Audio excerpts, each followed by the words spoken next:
मजलिस वालों ने हर हाल में अपना हक लेंगे, इज्जत से जिए तो जी लेंगे, वरना जामे शहादत पी लेंगे। जलसे में मौजूद मेरी माओं और बहनों, मेरे नौजवानों, मेरे बुजुर्गों और स्टेज पे जलवा अफरोज कुर्ला विधानसभा से मजलिस इत्तेहादुल मुस्लिमीन की उम्मीदवार मोहतरमा अस्मा शेख साहिबा और तमाम दीगर मेहमानाने कराम, आज का ये जलसा चुनावी जलसा है और हर कोई चुनाव के प्रचार प्रसार में पूरे जोरों शोर से लगा हुआ है। लेकिन हम आपको बताना चाहते हैं कि 70 सालों से हमारे बीच जो लीडरान आए, जिन्हें हमने चुनकर दिया, जिन नेताओं को हमने यहां से वोट देकर महाराष्ट्र की असेंबली में भेजा, आपको यह फैसला करना है कि क्या उन लीडरान ने, उन नेताओं ने हमारे हक के लिए आवाज उठाई या नहीं उठाई। यह फैसला आपको करना है कि 70 सालों से आज तक जिन लीडरों को हमने चुनकर विधानसभा में भेजा है, वो हमारे इलाके के सड़कों के लिए काम किया या नहीं किया। यह फैसला आपको करना है। यह फैसला आपको करना है कि जिन लीडरों को हमने चुनकर भेजा, वो हमारे मोहल्ले में सही एजुकेशन का काम किया या नहीं किया, सही अस्पताल खोले या नहीं खोले, सही स्कूल कायम किए या नहीं किए। यह फैसला आपको करना है। आपके इलाके की गंदगी के लिए, आपकी सड़कों पे आज जो गंदे नाले, कूड़ा कुरकुट फेंका हुआ होता है, उन सब के लिए आपके लीडरान जो यहां से चुनकर गए, उन्होंने काम किया या नहीं किया, यह फैसला आपको करना है। लेकिन उसके साथ ही मैं आपको यह भी बताना चाहता हूं कि आज के सियासत जिस दौर से गुजर रही है, आज की सियासत में जो पलटवार चल रहे हैं, उन सब को देखते हुए मैं आपको बताना चाहता हूं कि आपने 70 सालों से जिन लीडरान को चुना, कभी सेकुलरिज्म के नाम पर, कभी नफरती एजेंडों के नाम पर, तो आप बताइए आपको क्या मिला, आपके नौजवानों को क्या मिला।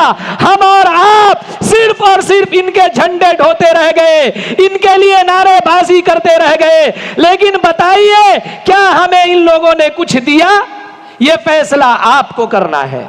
मैं आपको बताना चाहता हूं, 70 सालों से बाबा साहब अंबेडकर इस दुनिया से चले गए, लेकिन बताइए बाबा साहब अंबेडकर के संविधान का सच्चा मुहाफिज आज इस भारत के अंदर वाकई में कोई है तो वह जनाब बैरिस्टर असदुद्दीन ओवैसी की आवाज है। और बाबा साहब अंबेडकर का सच्चा सिपाही बनकर अगर वाकई में दलितों के लिए, मुसलमानों के लिए, आदिवासियों के लिए कोई आवाज उठा रहा है तो वो बैरिस्टर असदुद्दीन ओवैसी है। आइए फैसला हम सबको करना है कि जब पूरे हिंदुस्तान में कहीं भी दलितों पर, मुसलमानों पर कोई जुल्म और सितम के पहाड़ तोड़े जाते हैं तो सबसे पहले कौन आवाज उठाता है? एक बड़ी लंबी दास्तान है जो आज के जलसे में बयान नहीं की जा सकती है, लेकिन हम आपको बता रहे हैं कि आप न्यूज पढ़ते होंगे कि फुला जगह किसी मुसलमान को दाढ़ी के नाम पर मार दिया, तो फुला जगह किसी मुसलमान भाई की लिंचिंग कर दी गई, तो फुला ट्रेन में किसी मुस्लिम बुजुर्ग को बेतहाशा मारकर जख्मी कर दिया गया। लेकिन हम आपको बताना चाहते हैं कि इस जुल्म और सितम का शिकार सिर्फ मुसलमान नहीं है, हमारे दलित भाई और बहन भी उतने ही जुल्म और सितम का शिकार हो रहे हैं जितना मुसलमान हो रहे हैं। अगर सही डेटा आप देखेंगे तो 23 जुलाई 2024 को उत्तर प्रदेश के जिला शरासवती में 15 साल दलित नौजवानों को अपर कास्ट के लोगों ने पेशाब पिलाया।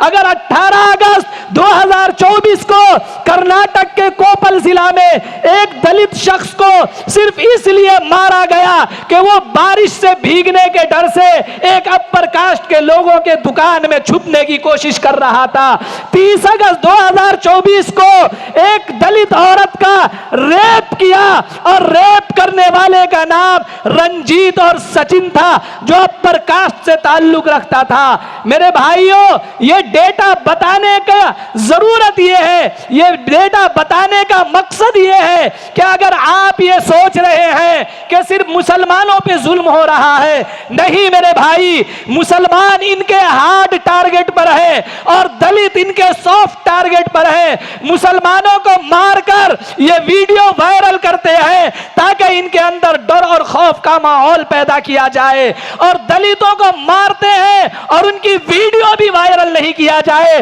ताकि किसी को खबर तक ना लगे। वजह यह है कि इस मुल्क में अगर अक्सरियत के एतबार से कोई आबादी है तो वो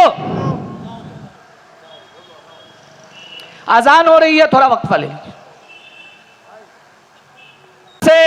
अगर वाकई में कोई आवाज उठती है तो वो सिर्फ और सिर्फ बैरिस्टर असदुद्दीन ओवैसी की आवाज है। मैं आपको बताना चाहता हूं कि जब भी कोई दलित नौजवान रोहित वेमुला की शक्ल में उभरने की कोशिश करता है तो उसे मार दिया जाता है। जब भी कोई मुसलमान उमर खालिद और शर्जील इमाम की शक्ल में उभरने की कोशिश करता है तो उसे जेलों की सलाखों के पीछे बिना ट्रायल के धकेल दिया जाता है। मैं आपको बताने की कोशिश ये कर रहा हूं कि ये कांग्रेस वाले, ये बीजेपी वाले, ये शिवसेना वाले, ये सब के सब एक ही सिक्के के दो पहलू हैं, और इन सबों ने इस देश के दलित समाज को, इस देश के अंबेडकर वादियों को, इस देश के मुसलमानों को ठगने का काम किया है। बताइए, वो उद्धव ठाकरे जिसका खमीर शिवसेना से मिलता है, जो बाला साहेब की औलाद है, उसी शिवसेना ने कहा था लुंगी भगाओ और पुंगी बजाओ। क्या उस उद्धव ठाकरे ने नहीं कहा था कि एक बिहारी 100 बीमारी? कहा था या नहीं कहा था? क्या उस उद्धव ठाकरे ने नहीं कहा था कि हमें बाबरी मस्जिद को तोड़ने पर फख्र महसूस होता है? बताइए, इस तरीके का कट्टर दिमाग रखने वाला, इस तरीके की कट्टरवादी पार्टी आज कांग्रेस के साथ मिलकर खुद को सेकुलर कार्ड खेलने की कोशिश कर रही है। मैं आपको जगाने आया हूं। आप बताइए, अभी कुछ दिन पहले लोकसभा का चुनाव हुआ, हमने उस लोकसभा के अंदर मशाल को भर भर कर वोट दिए, लेकिन बताइए जब आपके वक्फ बिल का मसला आया पार्लियामेंट के अंदर, क्या शिवसेना के सभी एमपी ने वॉकआउट नहीं किया था? किया था या नहीं किया था? आपको साथ देने की जरूरत है। हम आपको बता रहे हैं कि आप होशियार हो जाइए, अपनी कयादत चुनिए, अपनी लीडरशिप चुनिए, अपने आप को लीडर बनाइए। बैरिस्टर असदुद्दीन ओवैसी आपको जगाने आए हैं, आपको बताने आए हैं कि मेरे नौजवानों, मेरे अंबेडकर वादियों, मेरे मुसलमानों, जाग जाओ। अगर तुम सोते रहे, अगर तुम भटकते रहे तो कभी राज ठाकरे जैसा बेहुदा लीडर पैदा होगा। अगर तुम भटकते रहे, अगर तुम सोते रहे तो नितेश राणा जैसा टिल्लू पैदा होगा। अगर तुम सोते रहे, अगर तुम भटकते रहे तो याद रखना बीजेपी की नफरती एजेंडा पैदा होगा। अगर तुम सोते रहे, अगर तुम भटकते रहे तो याद रखना कांग्रेस की दोगली सियासत पैदा होगी। हम आपको बताना चाहते हैं, आइए मुत्तहिद होकर, मुनज़्ज़म होकर इस बार कुर्ला में एक इनकलाब लाएंगे और अस्मा शेख को जिताकर महाराष्ट्र की असेंबली में भेजेंगे। इस बार हम ख्वाब गफलत में नहीं सोएंगे, इस बार हम किसी के बहकावे में नहीं आएंगे, इस बार हम किसी गलतफहमी में नहीं पड़ेंगे इंशाअल्लाह ताला। और हम आप सबसे एक और बात की अपील करना चाहते हैं कि हमारे इस जलसे गाह में जितने भी लोग बैठे हुए हैं या जो भी लोग खड़े हुए हैं, मैं आप सबसे अपील करना चाहता हूं कि जब आज के इस जलसे से लौटकर अपने गली में जाना, अपने घरों में जाना, तो पैगाम लेकर जाना कि अब अंबेडकरवादी, अब मुसलमान और अब दलित भाई बैरिस्टर असदुद्दीन ओवैसी साहब बहुत जल्द आपके बीच में तशरीफ ला रहे हैं। आइए हम आपके बीच में एक नौजवान मुकर्रिर सद्दाम को दावत देता हूं कि वो माइक पर आकर चंद मिनटों में अपनी बात रखे।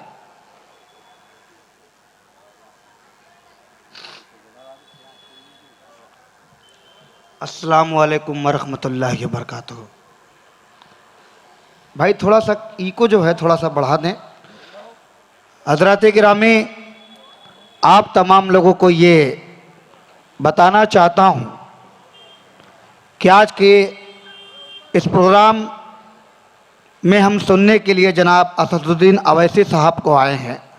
मैं तो बस चंद मिनट के लिए आपके बीच हाजिर हुआ हूँ। अच्छा, मैं 4 मिसरे से अपनी बात की शुरुआत करता हूँ। मैं तो शायर हूँ, शायरी अंदाज में आपको जवाब दे सकता हूँ। यहाँ से वहाँ तक ज़ोरदार तालियां बजाकर मुझे ज़रा हुक्म दीजिएगा ताकि मैं शेरी आगाज़ का शुरू करूँ। एक मरतबा यहाँ से वहाँ तक ज़ोरदार तालियां बजाइए ताकि मैं पढ़ूँ। आपकी तालियां कमज़ोर है असद भाई के लिए, कैसे बजेगी? एक मरतबा अपने लिए तालियां बजाइए ताकि मुझे लगे कि आप सुनने की मिजाज में गए। मैं 4 मिसरे पढ़ता हूँ और आपसे दुआएं मांगता हूँ।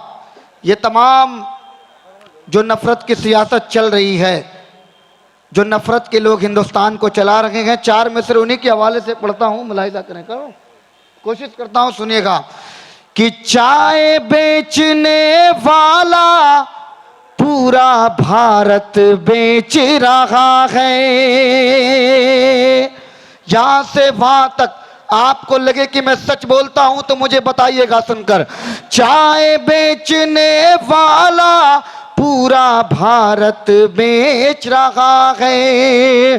उसी काम में हासिल उसे महारत बेच रहा है। उसी काम में हासिल उसे महारत बेच रहा है। रेल बिक गया, तेल बिक गई, बिका हवाई अड्डा।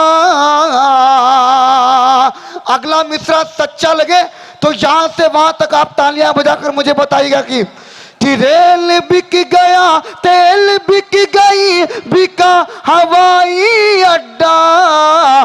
सब कुछ बिकता देख के खुश हैं अपने जेपी नड्डा। सब कुछ बिकता देख के खुश हैं अपने जेपी नड्डा। बहुत शुक्रिया। हमारे मेहमान का जो है आगमन हो रहा है। अच्छा अच्छा, ठीक है ठीक है ठीक है। दोस्तों और साथियों, नमाज का वक्त हो चुका है और हमारे जो सदर मोहतरम हैं वो नमाज के बाद फिर आपके बीच तशरीफ लाएंगे। एक मरतबा जोरदार तालियां बजाइए। ये बहुत कमज़ोर है, मैं पढ़ ही नहीं पाऊंगा। आप जब तक बेदार नहीं होंगे मैं नहीं पढ़ पाऊंगा। मुझको जालिम का तरफ जी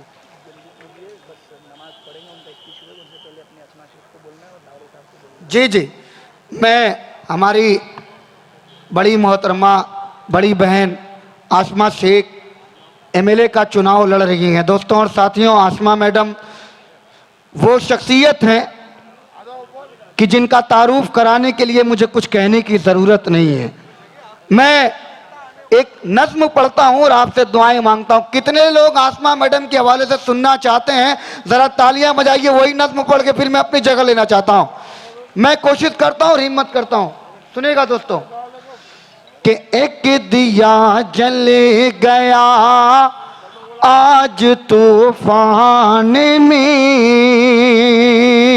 लगे कि मैं एक शेर सच बोलता हूं तो मुझे बताइएगा सुनकर। हमारे बड़े मोहतरम बड़े दोस्त जिनकी तवज्जो से मैं हाजिर हुआ, शमशाद भाई के लिए भी एक शेर है और मैं पढ़ूंगा। मैं चाहता हूं कि वो भी बेदार रहें कि एक दिया जल गया आज तूफान में। एक दिया जल गया आज तूफान में। आसमां आ गई आज मैं मैदान में, एक दिया जल गया आज तूफान में, आसमां आ गई आज मैदान में। बहुत शुक्रिया। ठीक है।